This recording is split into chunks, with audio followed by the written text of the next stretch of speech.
Menteri Kesihatan sepatutnya sekarang ini menunjukkan kepimpinan beliau untuk bersama-sama dengan semua agensi kesihatan ini dengan menunjukkan kepimpinan untuk menangani permasalahan COVID ini. Kita berada dalam keadaan yang cukup serius kerana ini merupakan suatu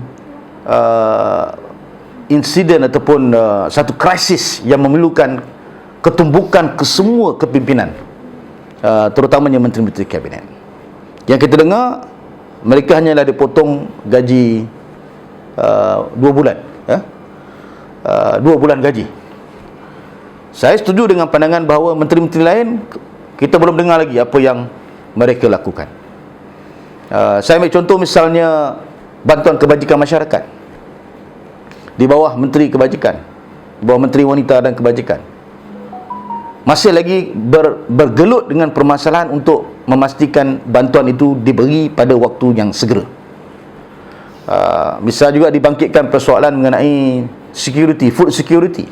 Terdapat kecenderungan menyatakan bahawa ini merupakan masalah yang remeh, sedangkan kita tahu bahawa kebergantungan negara kepada import makanan daripada luar itu cukup signifikan tingginya.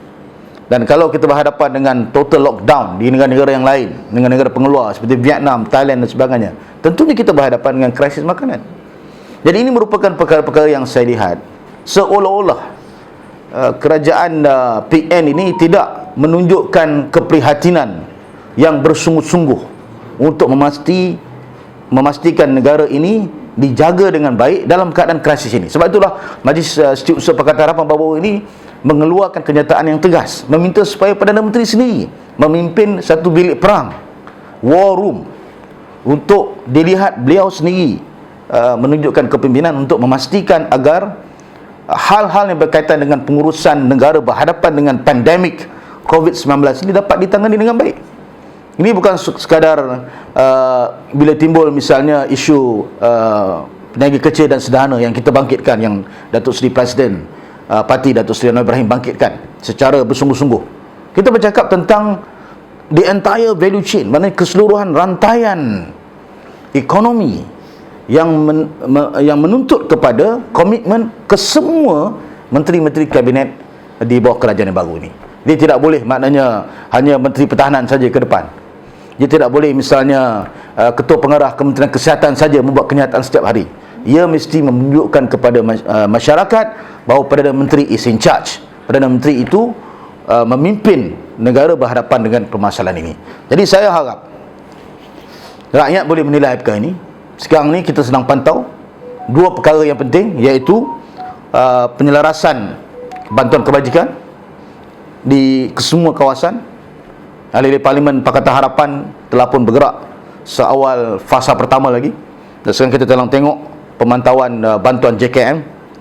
Kita juga sedang teliti sekarang ini bantuan-bantuan yang diumumkan dalam bentuk tunai, apakah hanya telah masuk ke dalam akaun rakyat ataupun tidak.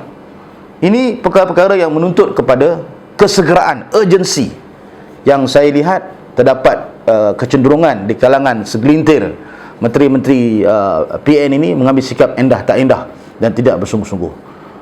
Sebab itulah kita Pakatan Harapan pada peringkat awal lagi merasakan bahawa apa yang mereka lakukan sebenarnya merupakan pengkhianatan kepada negara, kerana dalam keadaan negara berhadapan dengan krisis ini terdapat selera politik yang pada saya amat menjijikkan, dengan mereka merekayasa satu perancangan yang cuba untuk menggugat kestabilan politik dalam negara, dan terpaksa akhirnya kita berhadapan dengan krisis ini.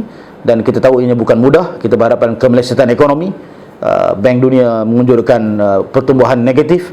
Ini satu perkara yang saya fikir satu perkara yang menuntut ke semua pihak, saya ulang sekali lagi, ke semua pihak, terutamanya ke semua menteri kabinet, untuk bersungguh-sungguh menangani permasalahan di dalam kementerian masing-masing.